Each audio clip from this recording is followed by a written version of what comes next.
I have destroyed my family by having an affair with a coworker. My ex-husband and kids want nothing to do with me, and I desperately want to make amends. I'm a selfish person. At least that's what I tell myself almost every night as I sit in the silence of my home. My children aren't here. My ex-husband hates me, and he has every reason to.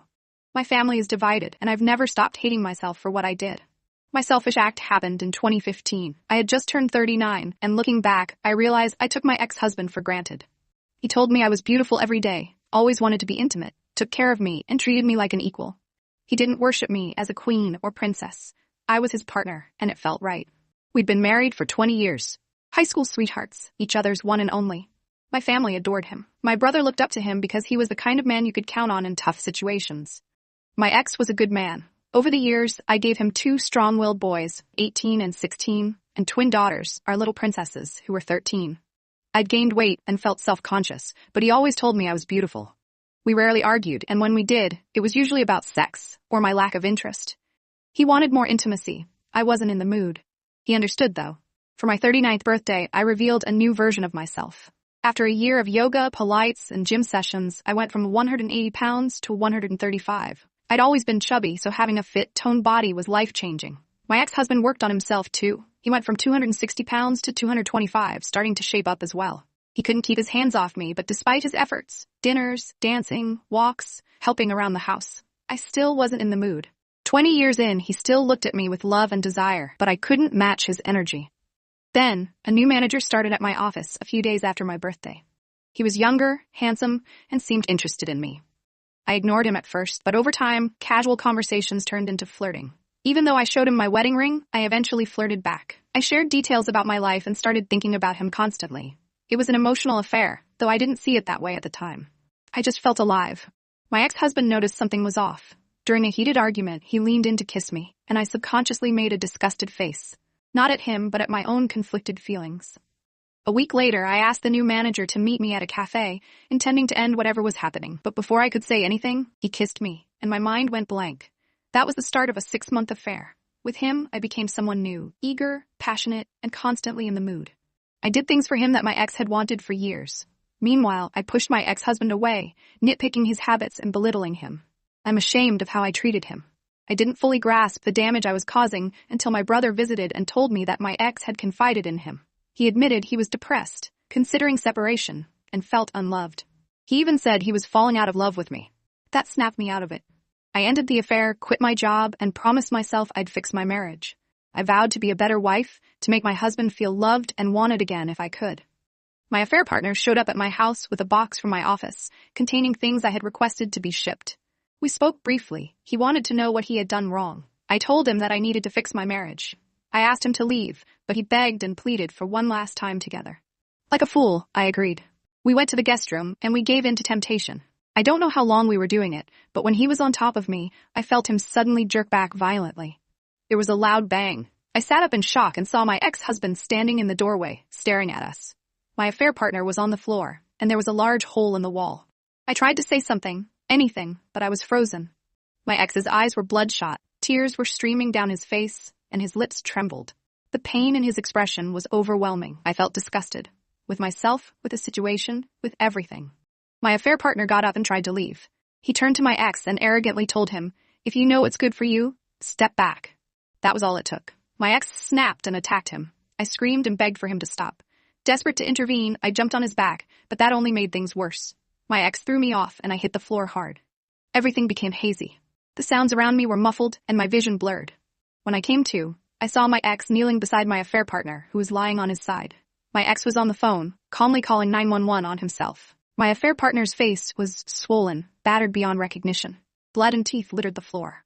A loud knock on the door startled me, and I watched as my ex placed the phone on speaker, set it gently on the floor, and dropped to his knees. He laced his fingers behind his head, surrendering as the police burst in. They handcuffed him and led him away while paramedics tended to my affair partner. Everything spiraled into chaos after that. At the hospital, my father didn't say a word to me. He just stared at me with shame. My brother, on the other hand, couldn't hold back. He yelled, crushed and furious, demanding to know how I could betray my ex like that. My mother tried to console me, which only made things worse. My father shouted at her in anger. His family was livid. His sisters threatened me, and his parents looked like they wanted to bury me alive. My children refused to speak to me. My sons couldn't even look at me, and my daughters avoided me altogether. As for my affair partner, he was severely injured. His face was practically shattered and required extensive reconstructive surgery. At the hospital, a woman stormed into my room and attacked me. My brother had to pull her off me. She was my affair partner's wife, a fact I hadn't known. He never wore a ring or mentioned her. That revelation only made me feel more wretched. In the aftermath, my sons stayed with my ex's parents, and my daughters wouldn't talk to me. My ex refused to see me, even when I tried to visit him in county jail. My brother, who worked at the correctional facility, made sure to keep an eye on him, but when I asked him to relay a message, he coldly told me to go to hell. The trial was devastating. It was the first time in 3 months that I saw my ex. When our eyes met, there was no love in his gaze, only anger and hate. That look broke me. Even during arguments, he had always looked at me with some degree of love. But now, there was nothing but contempt. I had to excuse myself to cry in the restroom. During the trial, I was forced to recount every sordid detail of my affair for everyone to hear. When I revealed how long it had been going on, my ex looked utterly crushed. My father stood up and walked out of the courtroom. This was the fallout of my actions, the life I destroyed with my selfishness. During my ex's testimony, I learned the full extent of what happened that day. He had come home to surprise me with lunch and announce a weekend trip for 2 to the Catskills, a romantic getaway he had planned to rekindle our connection. Instead, he walked in on me and my affair partner. He explained that when my AP arrogantly ordered him to step aside, he snapped. He beat him until he finally stopped when I intervened and was tossed off. My ex then called 911, and the court played the recording. Hearing the pain in his voice, the sobs as he followed the operator's instructions, it was soul-crushing. My AP was unable to testify verbally due to his condition and was heavily medicated, so the court used graphic images of his injuries. I felt sick to my stomach knowing that my actions had led to this. My ex had smashed his eye socket, shattered his cheekbones, and completely destroyed his jaw. The medical testimony revealed bone fragments too small to piece back together. The court convicted my ex of a 3rd-degree felony and sentenced him to 7 years in prison. When the sentence was announced, my sons shouted in protest, my daughters cried out, and his family wailed in anguish, a sound that still haunts me to this day. Those first 3 months after the trial were sheer torture. My AP's soon-to-be ex-wife sued me for alienation of affection. My ex filed for divorce. My eldest son moved out immediately. My other son locked himself in his room, and my twin daughters rebelled in ways I had never seen before. The fallout didn't stop there. My former sisters-in-law attacked me in the middle of a price chopper, screaming at me in public. His mother spat in my face when I tried to apologize. My father and brother refused to speak to me, their disappointment cutting deeper than any words. Financially, things fell apart quickly. I was blacklisted in my field, accounting, and lost my job because my affair brought bad publicity to the firm. With no income and nearly drained savings, I was forced to work retail and take a seasonal position at H&R Block during tax season. I came dangerously close to losing the house. My ex refused to let me visit him in prison, and every letter I sent was returned unopened. Crying in the shower became part of my daily routine. The shame and loneliness were unbearable. My parents' marriage nearly fell apart because of me. My mother constantly defended me, which enraged my father. My brother severed all ties, refusing to even acknowledge my existence. Even my childhood friends were divided. Some supported me, but most distanced themselves entirely. Every day, I am reminded of the destruction I caused. I lost my family, my marriage, my career, and my dignity, all because of one selfish decision. Soon, I began having thoughts of leaving it all behind, just picking up my belongings and disappearing. The guilt weighed on me like an anchor. Eventually, I sought therapy, and my therapist didn't hold back. She told me bluntly that I had gotten too comfortable with my ex. I didn't see him as a husband, I saw him as a friend with benefits, and I treated him that way. She was right. I did. I got too comfortable, too complacent. I saw him as my companion, nothing more, while he saw me as his wife, the mother of his children, the woman he loved and desired. I took him for granted, and it destroyed everything. Almost a year passed, filled with silence from my children. When I cooked dinner, they would collect their plates without a word, retreating to their rooms without so much as a glance in my direction. I had several meltdowns, sobbing and begging them to say something, anything, but they never did. My brother got married, and I wasn't invited. My kids, however, were. I continued trying to visit my ex, desperately hoping he'd finally put me on his visitor list, but every attempt was denied. Every letter I sent was returned unopened. The rejection plunged me deeper into depression, but I knew I deserved it. Then one day, my brother showed up unexpectedly. I was shocked to see him, but also hopeful. It was the first time he had come to my house since the trial, but he wasn't there to reconcile. He came to scold me. He told me that my ex was in the infirmary after being stabbed in prison. Apparently, an inmate had tried to assault him in his cell. In defending himself, my ex was stabbed in the stomach, and he broke the inmate's spine during the fight. I'll never forget the way my brother screamed at me, "You did this," before storming back to his truck. I cried for days after that because he was right. I did this. I tried to visit my ex in the infirmary, hoping he might allow me to see him after everything he had endured, but I was still denied. For 4 more years, I tried to talk to him. I kept writing letters, but they continued to be returned. Thankfully, our children visited him often. That's how I learned from them that my brother had arranged for my ex to be placed in protective custody after the attack. As time passed, life moved on without me. My eldest son went to the same college my ex had attended, and even chose the same major. He refused to call me and only stayed in touch with his siblings. He never came home for the holidays, only visiting his grandparents. My second son followed in his footsteps, attending the same college and cutting me out of his life as well. My twin daughters were the hardest on me. They rebelled frequently, but their weekly visits to their father seemed to improve their moods. Whenever they acted out too much, their uncle stepped in to discipline them.